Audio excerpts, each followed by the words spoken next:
and people change. Do you struggle? I do, yeah. What do you struggle with? Wow.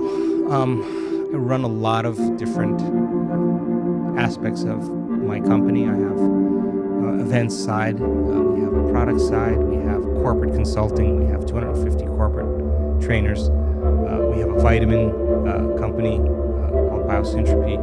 We work with remote coherence healers that actually we do research and they're remotely changing people's health. We have a huge research team with the University of California, San Diego. We have a lot of players on the team. We have nonprofits. What else do we have? We have an inner health coalition for physicians and doctors and healthcare practitioners around the world that want to teach a different model.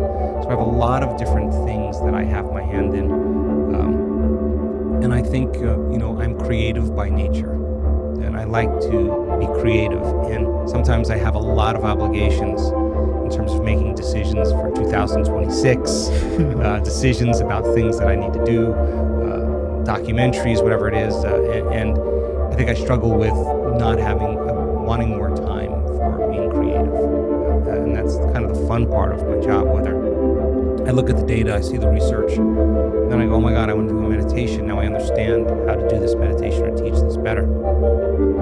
All the information that we're gathering in our research is to teach transformation better. That's why I want to close the gap between knowledge and experience. So we have billions of data points, and it's a lot of time to look through all that and to learn about it. But if I would choose to do something, I would love to study the research more, love to do more, create more meditations, teach some more unique courses. And so I think one of my challenges really is to be able to stay creative with everything I have going on in my life. I think everyone that's a high achiever always wishes they could pause time. I think we're at such a level of growth right now to just globally. I mean, our events sell out in 10 minutes, 5-10 minutes, and we have a waiting list of sometimes 10,000 people. That's a problem. And I won't give up doing live events. And I think I won't do it online. I think there's something special that happens in community, and so. I've never met someone who is so mission driven and doing so well in this department that also isn't paying a personal cost for the mission in some regard or capacity. Well, I think I've learned a few things over the years about that. But I think one of the great things, number one, is I have an amazing team. I mean, I'm nothing without my team. And they're creatives, and they're cool, and they're emotionally intelligent, and they're not 9-to-5ers. They share the same mission with me. They see the same vision. They do it for the same reason. Somehow they're part of that change and transformation. So my team is able to allow me to do something really, really unique, and that is to focus on what I love to do more than anything else. So my team is a super, super huge help for me. So I think that it's an important element. The other thing that I work on, I think, every day of my life is to be the example of everything that I teach. I mean, that's important for me because I want to be in the game with everybody. So when I see transformation, when I see miracles, when I see healings, when I see change, when I see poor people become rich, whatever that is, and I'm a part of that, I think it humbles me. It really makes me more humble in seeing what's possible for human beings. And so I never want this work to be about me. I want it to be about you. I want to celebrate your story. I want to be there for that person when they open their eyes and they're blind and they're seeing for the first time. I want to be right there. I want to be there. I want to remember that moment and her joy. So for me, I work on being the example in every way that I can, and sometimes it requires a lot, extra time to do that.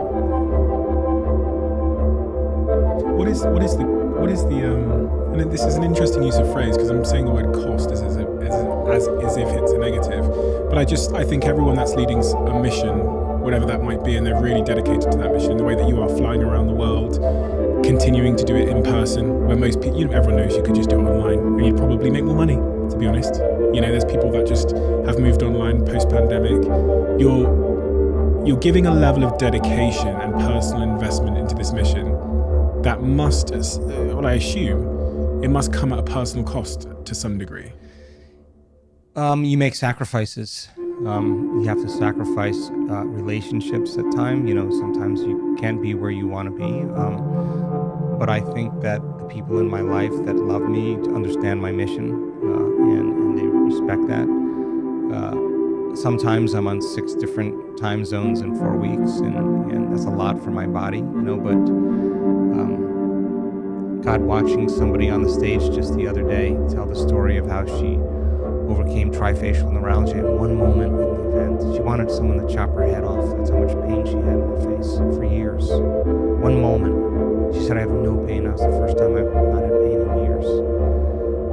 To me, that's worth all the lost luggage, missed flights, jet lag. That to me is worth more than all the gold in the world. I don't know. It's just so uncommon, and yet something innate in us wakes up. And something wakes up in us when we see that. We forgot. We forgot, and somehow we remember. So you ask my staff, what is the greatest part of their job? They'll tell you being a part of transformation, being a part of it, being a part of that. So there is a cost, always. And at the same time, I really work on figuring out ways to do things better. I think that's one of the things I love about myself, is just learning from my experience, learning from my past, and the experience is the greatest professor. And just saying, okay, if I had another opportunity, how could we do it differently? How could we serve better? How can we make it easier? What can we do differently? And again, I just have a great team that's super committed to whether they're running events, whether they're creating logos, whether they're doing a brand, whether they're managing the website, whatever they're, running them, composing music with me for meditations, or doing research. We just have really people that share that same mission. And I think changing individuals one by one to somehow make a change in the world, being a part of that's pretty cool. Was there a catalyst moment in your life that sent you more so in this direction? Sure. I got run over by a truck in a triathlon in 1986 in Palm Springs, California, and I broke 6 vertebrae in my spine, and I had bone fragments on my spinal cord, and I had the neural arch of T8 compressing on the cord. So typical prognosis for that, is Harrington rod surgery. They put these long stainless steel rods in your spine. So in my case, it would be from the base of my neck